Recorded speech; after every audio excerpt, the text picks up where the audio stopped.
Bismillahirrahmanirrahim. Untuk perkembangan pendirian Pondok Pesantren Sirna Miskin ya, awalnya itu didirikan oleh Kiai Haji Ahmad Dimyati. Jadi beliau merupakan pendiri pertama ya, atau istilah ulama penginfadar dari Pondok Pesantren Sirna Miskin. Dan beliau sebelum ke perkembangan, kita masuk ke nama dulu ya, kenapa disebut Sirna Miskin ya. Kalau misalkan di bahasa Indonesia kan sirna itu hilang, miskin itu kan kemiskinan ya, padahal itu berasal dari bahasa Arab ya, dari kata saro yang berjalan ya, dan miskin itu dari kata misik, wangian. Jadi maksudnya kita itu berjalan dengan membawa nama baik gitu, dan itu masih ada kaitannya dengan Pondok Pesantren Sukamiskin ya. Kalau Sukamiskin mah kan dari bahasa Arab juga kan ya, suk itu pasar, misik itu wangian gitu. Makanya dan dulu juga Kiai Haji Ahmad Dimyati yaitu pernah mondok di Pondok Pesantren Sukamiskin. Jadi antara Sirna Miskin dengan Sukamiskin itu ada hubungan, tapi bukan hubungan nasab, tapi hubungan keilmuan. Jadi antara guru dengan murid lah. Jadi Kiai Haji Ahmad Dimyati itu muridnya, yang di Sukamiskin itu gurunya. Makanya ketika mendirikan Pondok Pesantren Sirna Miskin dinamai Sirna Miskin. Jadi istilahnya mah ketika di sana Sukamiskin dan ke sini membawa nama harum Sukamiskin tadi gitu. Dan diharapkan juga dengan nama Sirna Miskin tadi lulusan-lulusan siswa-siswi, santri-santriwati ya Sirna Miskin diharapkan sesuai dengan nama, ketika keluar mereka menyebar ke seluruh pelosok dunia dengan menebar nama Sirna Miskin dan juga menyebarkan nama baik Islam. Nah, terus awalnya Pondok Pesantren Sirna Miskin itu didirikan pada tahun 1935 ya, oleh Kiai Haji Ahmad Dimyati ya, tapi pada tahun 1970 yaitu berpindah tongkat kepemimpinan kepada menantunya ya, Bapak Kiai Haji Amar Soleh. Dan lalu dari Kiai Haji Amar Soleh lalu berdiri pendidikan formal. Jadi ketika didirikan oleh Kiai Haji Ahmad Dimyati itu masih pendidikan non formal, masih pesantren ya, dan waktu itu memang belum diizinkan untuk mendirikan sekolah formal. Nah, baru ketika berpindah kepemimpinan kepada menantunya ya, Bapak Kiai Haji Amar Soleh itu berganti, lalu beliau yang menggagas atau mendirikan pendidikan formal. Dan alhamdulillah sekarang sudah banyak jenjang dari mulai PAUD ya, pendidikan. Untuk tokoh ya, berarti yang pertama tadi Kiai Haji Ahmad Dimyati, beliau kan tokoh sebagai pembawa NU di Jawa Barat ya. Beliau terus dia juga pernah menjadi ketua Tanfidiyah ya, terus menantunya pun beliau pernah menjadi anggota DPR ya, terus juga ketua PCNU pernah ya, dan sekarang turun ke anaknya Kiai Haji Amar Soleh itu menjadi sekretaris di PCNU. Mungkin tokoh-tokoh yang aktif dan juga ya sebenarnya anak-anaknya itu lebih fokus di pesantren sih gitu. Jadi lebih kebanyakan yang mengembangkan masih di internal. Mungkin yang sudah ke organisasi mungkin anaknya tadi itu anak yang ketiga kalau nggak salah, itu sekarang jadi sekretaris di PCRI. Karena kan tadi dijelaskan bahwasanya mulai dari berkembangnya Pondok Pesantren masih dari yang hanya pondok pesantren ya, terus berkembang dari ini, nah itu dikelolanya oleh anak-anaknya tadi gitu. Jadi memang untuk kontribusi pasti ada gitu, karena memang karena kan sudah tidak mungkin oleh Pak Kiai Haji Amar ya yang mengontrol semua, makanya dibagi-bagi gitu, kayak misalkan untuk yang PAUD oleh anak yang mana, untuk yang MTS yang mana gitu. Jadi semuanya punya kontribusi untuk mengembangkan Pondok Pesantren Sirna Miskin. Jadi mulai dari yang mengembangkan lembaga formalnya dan juga lembaga non formalnya. Tapi untuk yang anak yang paling besar yaitu sekarang dulu sih ajar juga ya, beliau dulu sebagai kepala madrasah dan juga sebagai dosen juga ya. Cuman karena kemarin baru beberapa bulan yang lalu sudah meninggal ya Bapak Kiai Ahmad Soleh, makanya untuk pimpinan itu ke anak yang pertama.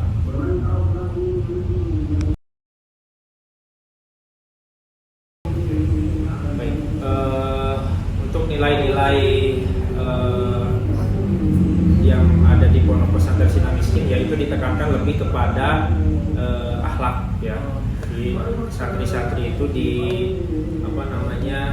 ditekankan lebih kepada bagaimana cara lebih ke akhlak lah, cara berkata dengan baik, cara bersikap kepada teman itu seperti apa, adab kepada guru itu seperti apa, itu yang lebih ditekankan di Pondok Pesantren Sinar Miskin. Jadi memang lebih, meskipun keilmuan tetap ya di samping, karena kan kita tidak akan tahu akhlak yang baik itu tanpa ilmu ya, tapi yang lebih ditekankan itu adalah untuk mengaplikasikan keilmuan mengenai akhlak tadi. Itu yang lebih ditekankan di Pondok Pesantren sini. Terus mulai dari cara berbicara, ya makanya kan tadi pas lewat kan ada kata-kata ya, gitu. Bahwasanya dilarang membawa kata-kata kotor ya ke lingkungan gitu. Itu yang kita tekankan gitu. Bahwasanya lebih ditekankan bagaimana cara menerapkan akhlak yang baik gitu. Karena kan percuma ketika misalkan seseorang memiliki ilmu yang tinggi gitu, tapi akhlaknya kurang baik kan kurang baik lah dipandang oleh masyarakat. Tapi ketika seseorang keilmuannya misalkan tidak terlalu tinggi tapi memiliki akhlak yang baik, biasanya kan di masyarakat pun lebih dipandang lah.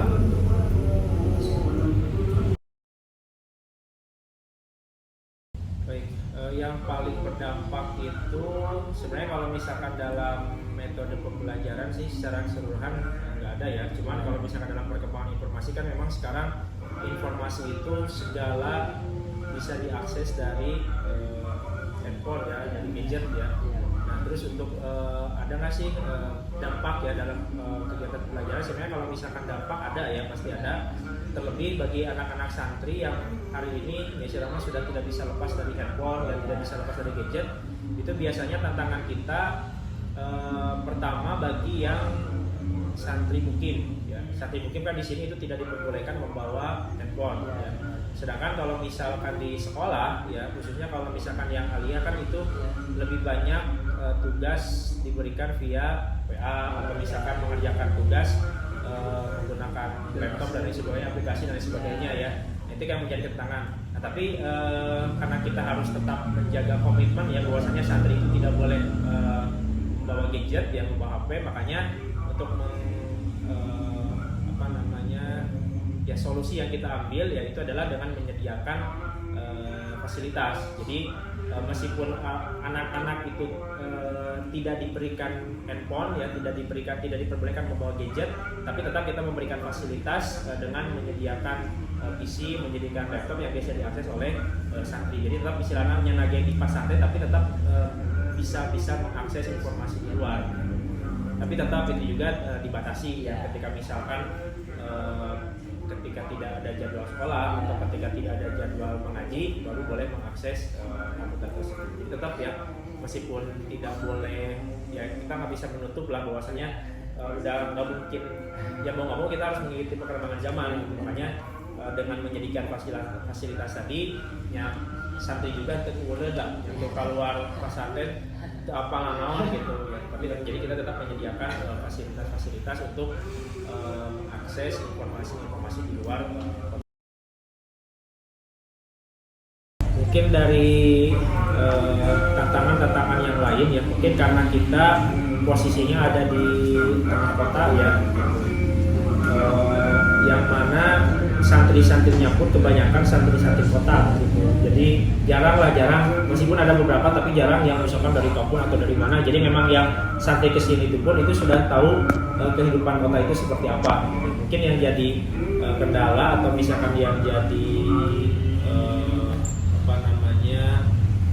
tantangan kita mungkin dari pergaulan santri sebelum masuk ke pesantren gitu. Karena kan memang lingkungan, apalagi sekarang kan banyak informasi ya, berita-berita yang tentang kenakalan remaja lah ya, yang mungkin di zaman kita mah ketika umur segitu belum ada gitu, kayak misalkan tentang pelecehan seksual atau misalkan tentang narkoba dan lain sebagainya. Mungkin tantangan kita ya memberikan informasi kepada santri-santri yang ada di sini bagaimana menyikapi mengenai berita-berita tersebut ya. Jadi istilahnya nggak bentengan lah gitu. Jadi dengan di pergaulan yang begitu luasnya di luar gitu ya. Jadi istilahnya ketika nanti santri-santri keluar itunya tetap kita memberikan informasi ya, bukan berarti tidak memberikan informasi di luar tentang hal seperti itu, tapi kita memberikan informasi. Tujuannya bukan untuk nyingsinan, tapi agar mempersiapkan diri ketika nanti keluar dari pondok pesantren Sinar Miskin, oh kondisi yang nyata teh ya seperti itu gitu. Jadi biar bisa mengantisipasi lah gitu. Jadi itu tantangannya. Terus mungkin tantangan yang kedua kan mungkin lingkungan di pondok pesantren sendiri kan itu misalnya lingkungan kota gitu ya, kota, terus dari background orang-orang yang berasal dari perkotaan juga, dan pendidik asuhan dari orang tua sebelumnya yang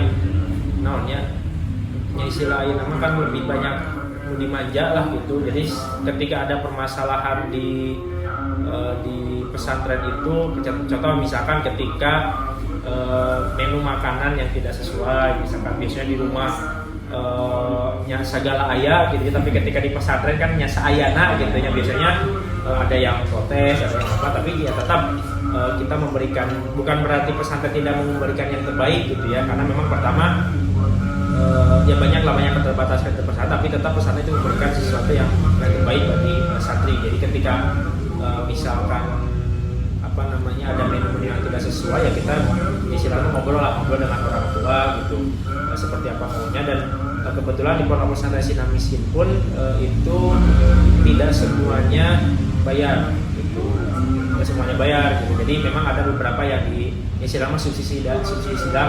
Jadi ada yang bayar full, ada yang bayar setengah, bahkan ada yang tidak bayar sama sekali gitu. Karena memang awal kita mendirikan atau menerima santri-santri itu memang awalnya sosial gitu. Jadi memang awalnya ingin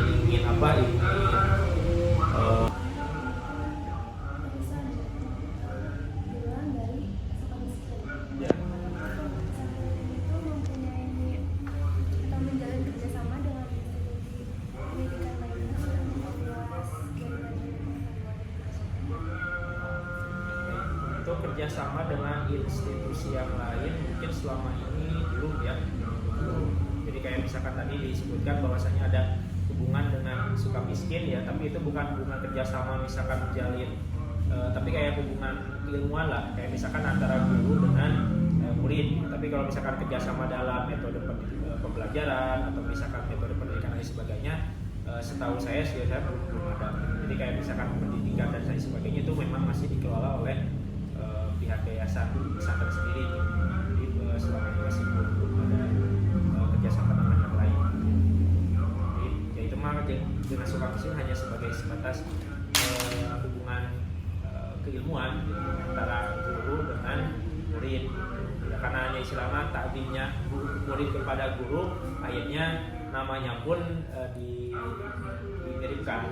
Sama untuk melanjutkan lah gitu, karena kan masih nyambung ya, itu Sukamiskin pasarnya Wewangian lah istilahnya, maksudnya kan secara istilah kan maksudnya maksud Sukamiskin itu bahwasanya di pesantren tersebut itu bibit-bibit yang nantinya akan menebarkan sesuatu yang wangi lah, sesuatu yang baik di masyarakat. Nah ini salah satunya Sinar Miskin ya, berarti salah satu santri yang berjalan menebarkan kewangian tersebut, menebarkan kebaikan tersebut, makanya namanya Sinar Miskin. Jadi ya, tapi kalau misalkan di istilahan bahasa Indonesia jadi bagus juga sih, Sinar Miskin hilangnya kemiskinan gitu ya. Jadi bisa dua makna lah gitu ya. Makna di bahasa Arab itu berjalan dengan menebarkan sesuatu yang wangi ya, tapi kalau di Indonesia ya berarti menghilangkan kemiskinan, ya, berarti miskin keilmuan, miskin harta dan lain sebagainya.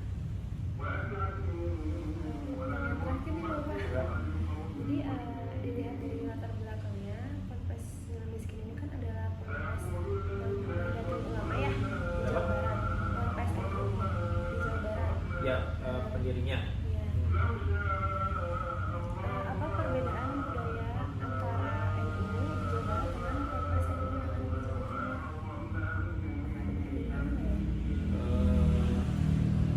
misalkan dilihat dari perbedaan, mungkin kalau misalkan dilihatnya NU itu mungkin nggak akan beda jauh ya, karena tradisi NU di mana-mana sama aja. Ya, mungkin yang jadi perbedaan mungkin antara pengaplikasian di masyarakat, ya. Mungkin kayak misalkan masyarakat Jawa kumaha, Jawa, jadi kayak tradisinya mah sama, cuman